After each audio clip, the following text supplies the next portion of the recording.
আমাকে একটা কাজের ব্যবস্থা করতেই হবে। মিঠির দায়িত্ব যখন আমি একবার নিয়েছি, কোনো কম্প্রোমাইজ করব না, করতে পারি না। সত্যি ডাক্তারবাবু, এতগুলো টাকা বলে বসবেন ভাবতেই পারিনি। মাসে 30,000 সত্যই অনেকগুলান টাকা।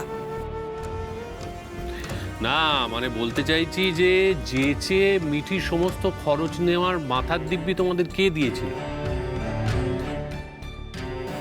কি বলছোটা কি? না ভুলটা কি বললাম সেটা বলো তো।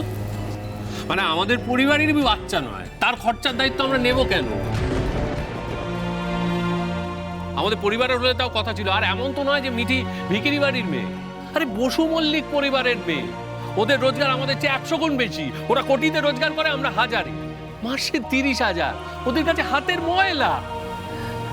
তুই এত দুশ্চিন্তা করিস না বর্দা, আমি ঠিক কোনো না কোনোভাবে ম্যানেজ করে নেব। না না, আমি দুশ্চিন্তাও করছি না, আর ম্যানেজ তোকেই করতে হবে।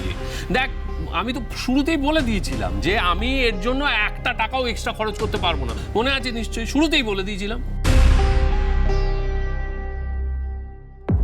কি সবাই আমার দিকে এরকম করে তাকাচ্ছ কেন?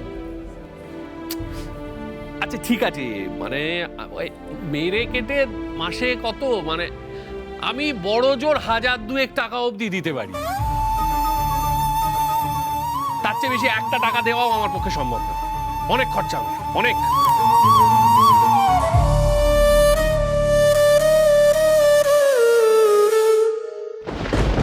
বলছি, আমি একটা কথা বলি।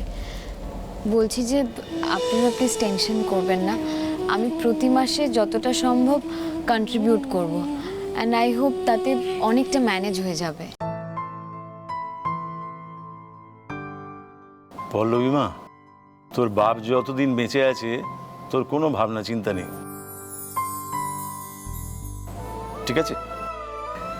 ও পল্লবী, শোন, আমি না ওই কাশি যাওনের লেগা কিছু টাকা জমাইছিলাম, তা হেই টাকাগুলান আমি তোর হাতে তুইলা দিব।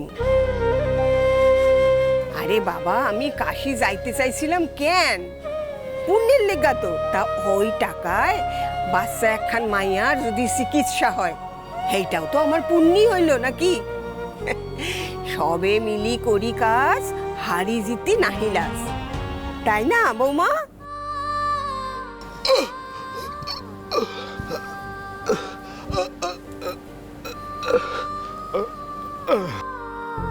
না, সবাই শুয়ে পড়ো, অনেক রাত হয়েছে, শুয়ে পড়ো। হ্যাঁ চলো চলো মা, গুড নাইট। শান্তনু চলো।